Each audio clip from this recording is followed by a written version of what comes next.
The splash still rings in my ears. Water exploding, screen hissing, my life's work dissolving into a cloud of smoke and static. My brother stood there, smirking like a child who had just knocked over a sandcastle. "Oh, sorry, I accidentally dropped your laptop in the pool." Accident. His word, not mine. And when I turned to my father, waiting, hoping for the bare minimum of justice, he just shrugged. "It's just an accident." That was the moment I stopped being their victim. I didn't argue, I didn't shout, I didn't even flinch. I smiled. And that night, I started my revenge. He'd asked me for $33,000, brazen, entitled. He said it like it was nothing, like my savings were just loose change in his pocket. When I refused, his mask slipped. "You'll regret this," he hissed. Hours later, my laptop sank beneath chlorinated water. It wasn't just a machine, it was my work, my contacts, my access. He knew that. He wanted me gutted. But he underestimated me. I'd always been the quiet one. Growing up, he was the golden child, the one who could crash Dad's car and still get praised for being adventurous, the one who could fail exams and get excuses, while my A's were expected. And me? I was the background, the helper, the fixer, the one who paid bills when Dad forgot, who cleaned up his hangovers, who patched holes my brother left behind. They thought my silence meant weakness, but silence is sharper than a knife if you know when to use it. So when my brother laughed over my drowned laptop, I didn't mourn, I recalculated. Because what he didn't realize was this: my strength was never in the device, it was in the access, the passwords, the accounts, the digital veins of our family's fragile empire. I had built the infrastructure he depended on: banking apps, utility logins, investment dashboards. He never bothered learning. He always came to me with his forgotten passwords, and I always fixed it.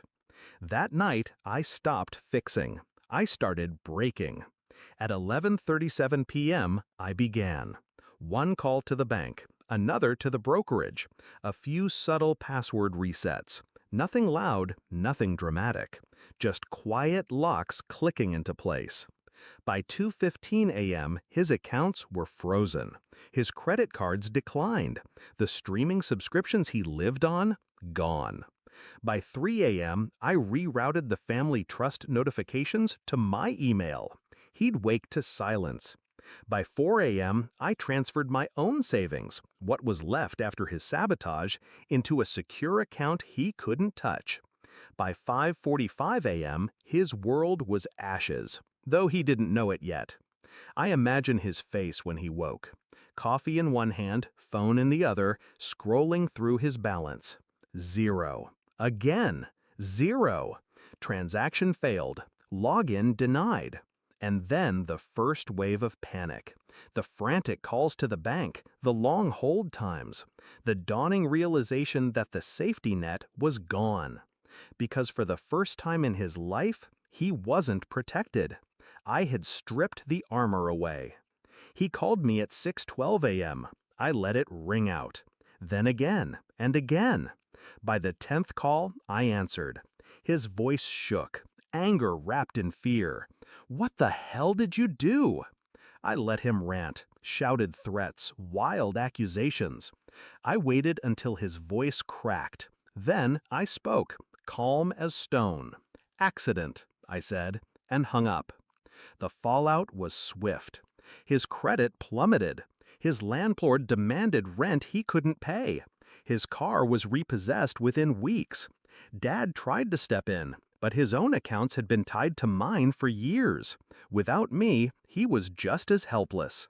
The same man who dismissed my ruined laptop as just an accident now watched his precious son spiral, and I didn't lift a finger, because I already had. Weeks later, my brother showed up at my door, eyes sunken, jaw tight, rage eating through him. He tried to act tough, but desperation oozed through every syllable.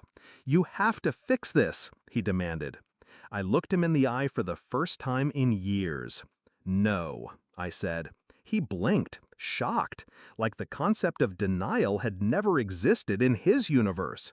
You ruined me, he spat. I leaned forward. No, you ruined yourself the moment you thought I wouldn't fight back. I closed the door in his face.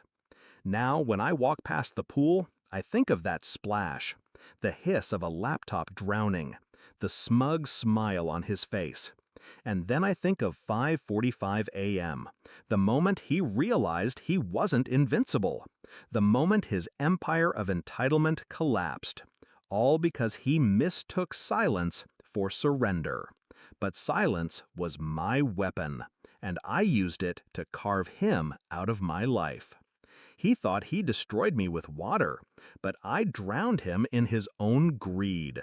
And that's the thing about revenge. It doesn't have to be loud. It just has to be permanent.